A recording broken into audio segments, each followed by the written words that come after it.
বন্ধুরা, দেখুন, এনআরসি বিষয়ে যে সমস্ত ভুল ধারণাগুলো অনেক মানুষের মধ্যে এখনও আছে, যে হয়তো আমার কাছে ভোটার কার্ড এবং আধার কার্ড আছে মানেই আমার কাছে ডকুমেন্টস আছে, আমার এনআরসিতে কিছু হবে না। তো দেখুন, এই বিষয়ে আজকে ভিডিওটা, যে আপনার কাছে ভোটার কার্ড কিংবা আধার কার্ড থাকলেই আপনার কাছে প্রমাণ আছে, এটা কিন্তু সম্পূর্ণই ভুল ধারণা।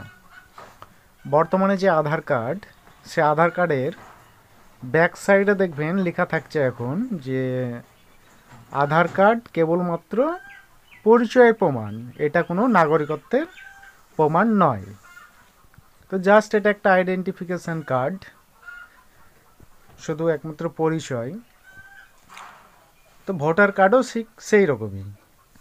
তো আধার কার্ড, ভোটার কার্ড আমার কাছে আছে মানে আমি ভারতের নাগরিক, এটা কিন্তু ভুল ধারণা।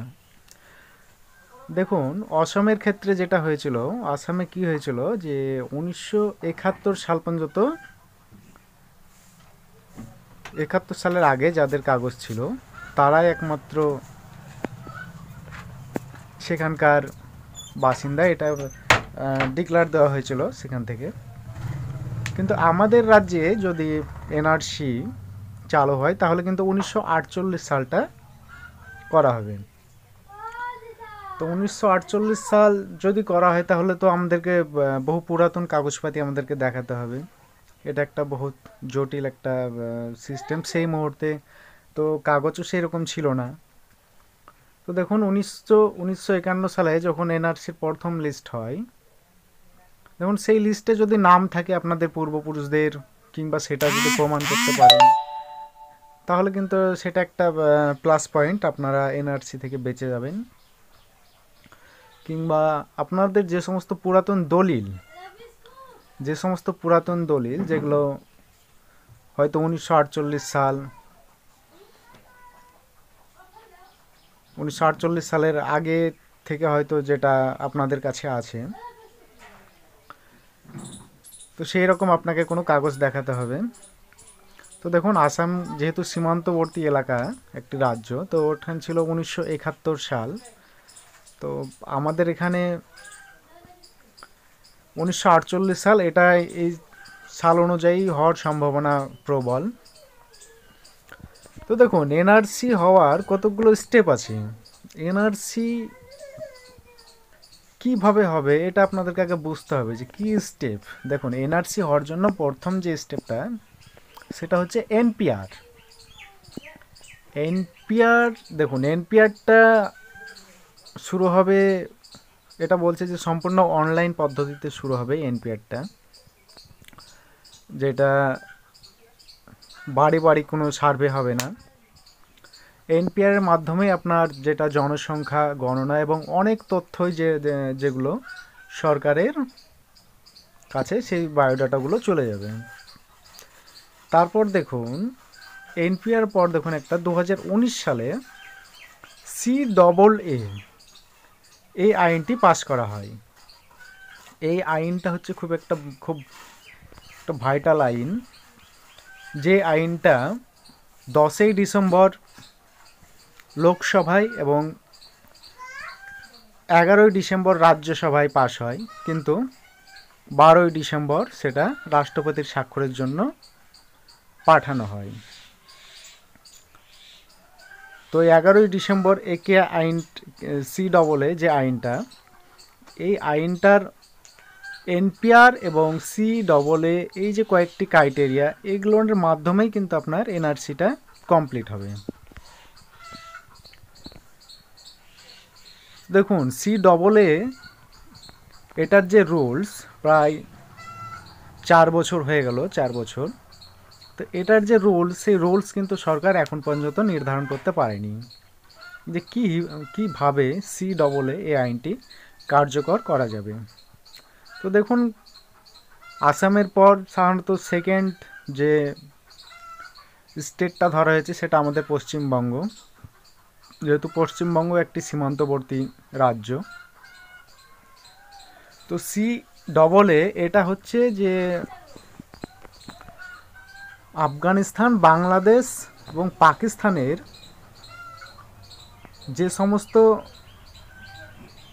বাসিন্দারা দেশভাগের পর এসছিল, দেশভাগের পর যারা এসছিল, অর্থাৎ দেশভাগের পর যে সমস্ত নাগরিকরা ভারতে এসছে, যেমন আমাদের পশ্চিমবঙ্গে যারা এসছে তাদেরকে প্রথমে আইডেন্টিফাই করা হবে। তো আমাদেরকে 3টে দেশের অলরেডি নাম উল্লেখ করা হয়েছিল, আফগানিস্তান, বাংলাদেশ এবং পাকিস্তান। তো দেখুন অনেকের জন্ম সার্টিফিকেট এটা কিন্তু একটা ডকুমেন্টস।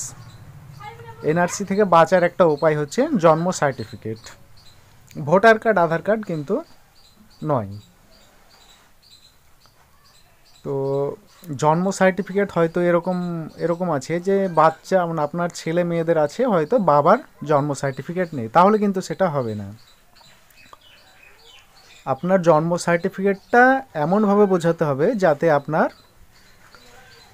সরকার নির্ধারিত ডেটের আগে থেকে যে আপনি যে এখানকার স্থানীয় বাসিন্দা, দেশভাগের আগে থেকে যে আপনি এখানকার বাসিন্দা, সেটা আপনাকে বোঝাতে হবে, তবেই আপনি ছাড় পাবেন। দেখুন আসামের ক্ষেত্রে যেটা হয়েছিল যে বাবা হয়তো ডিটেনশন ক্যাম্পে ভরা আছে অথচ ছেলে হয়তো বাইরে, কিংবা ছেলে ডিটেনশন ক্যাম্পে আছে অথচ বাবা বাইরে আছে, সে হয়তো প্রমাণ করতে পারেনি। তাই কাগজপাতি আপনাদেরকে সর্বপ্রথম সঠিক করে রাখতে হবে। একই নামের সমস্ত কাগজ আপনাদেরকে সঠিকভাবে করে রাখতে হবে। দেখুন আসামে প্রায় 20 লক্ষ মানুষের নাম সেখানে বাদ গিয়েছিল। 20 লক্ষ, তার মধ্যে 36,000-এর হয়তো কোনো ডকুমেন্টসই পায়নি, যারা হয়তো সম্পূর্ণ বাহিরকার দেশের, তারা হয়তো এই আসামে এসে ঢুকেছিল, ইনলিগ্যাল যারা সম্পূর্ণই। হয়তো এই নিয়ে বহুত কেস এখন পর্যন্ত যারা সুপ্রিম কোর্টে এবং সেখানকার কোর্টে এখনও সেটা বহাল আছে। তো দেখুন এনআরসির কমপ্লিট করার ক্ষেত্রে প্রথম ধাপ এনপিআর এবং দ্বিতীয় ধাপ CAA। যেমন CAA যখন পাস করা হয় তখন